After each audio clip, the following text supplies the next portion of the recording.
Hi, this is Leucia, and I'll be showing you guys a little bit about my new acoustic that I've just picked up, the Tacoma JM9. There's not a lot about this guitar online. The closest thing I can come to is a PDF manual, which I'll be reading the specs off in a second. Besides that, there's just a lot of used listings which are all sold. I picked this up off of Dr. Gear, which is an instrument servicing, repair and sales store down in Campbelltown, Sydney, Australia. Thank you, Six. Okay, here come the specs. The overview. The 9 series, because this is the JM9, feature all solid construction, mahogany back and sides, satin finishes in 3 body styles. Additionally, 9 series guitars feature 4 color herringbone rosettes, maple, cherry, walnut, and ebony, and a unique bow tie bracing pattern. The bow tie bracing is interior to the guitar. I don't have a camera that can get inside there with sufficient lighting, so you guys will just have to take my word or their word for it. The JM9 Jumbo, listed as 03823000721 inside the product category listing, is a jumbo solid spruce top, solid mahogany back and sides, one-piece mahogany neck, rosewood fingerboard and bridge, pearl dot inlays, tortoise shell binding on the top, a branded logo at the headstock, chrome tuners with a satin finish, and this came with its own case. So when I bought this used, I walked into the store and pretty much fell in love the moment I started playing it. It had all the features and tone that I wanted out of an acoustic guitar, and not quite the price tag. I really enjoyed it, and if you guys look up a little bit of the history regarding Tacoma, I'm sure there'll be plenty to find on Wikipedia and the like as well. Okay, enough about the talking. I'm just going to play through a couple of samples so you guys can hear what this thing can do. I'll start off with some strums.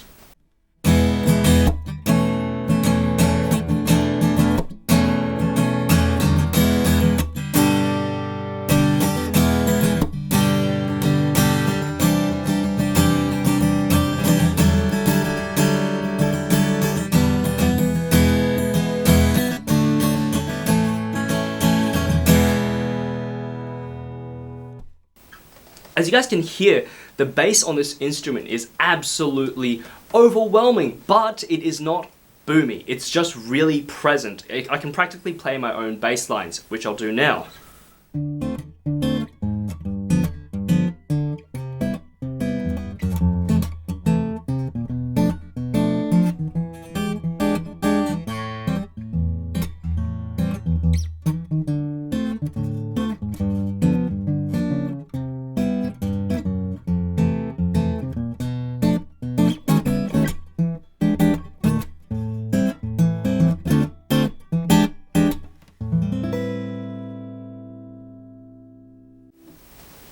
As you guys can probably hear, the treble is still really present, even on the upper frets, and especially on the lower strings. These strings, I'm pretty sure, are Elixir's.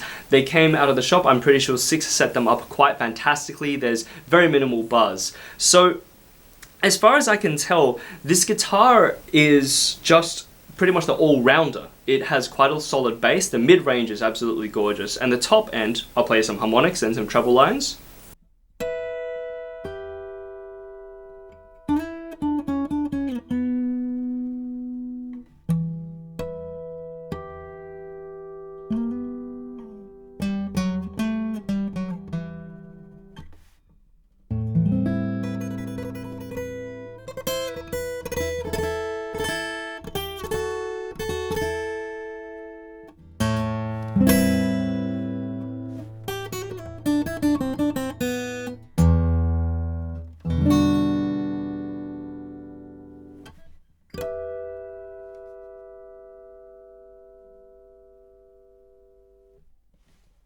Note that I haven't compressed or EQ'd this guitar at all. What you are hearing is the raw audio off of these 2 mics.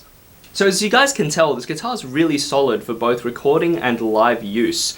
It doesn't come with a pickup, and as far as the sound goes, it projects like nothing else. I've got my mics turned down probably a solid 3 to 6 decibels of gain, lower than I would ordinarily record almost any other guitar.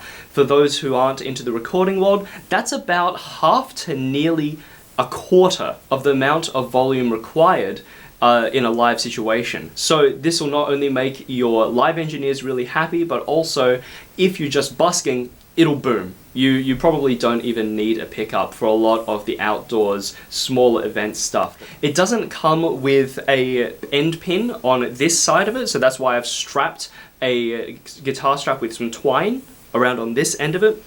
And the end pin, whilst it's really quite nice, it's a little tight, so I may have to replace that at some point, especially if I'm maybe ending up chucking a pickup in this anyway. For example, if I'm going to be doing a gig for larger than, say, 200-300 people, this is going to be a little bit of a problem because I've got a leather strap. It's really quite nice, but it's a bit tight and it's actually kind of frayed my strap at the bottom end. So as far as the end pin goes, it's a little bit on the tight side.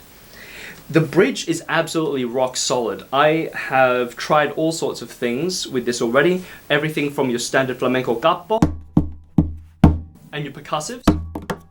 And it responds perfectly. There's very little overbearing resonance. There is going to be some resonance when you're hitting the body of a guitar, but as far as I've used this guitar in recordings, it's already performed admirably. Okay, I'm just going to try out a couple of more little ideas here and there, and that should close out the review. Thanks very much, guys.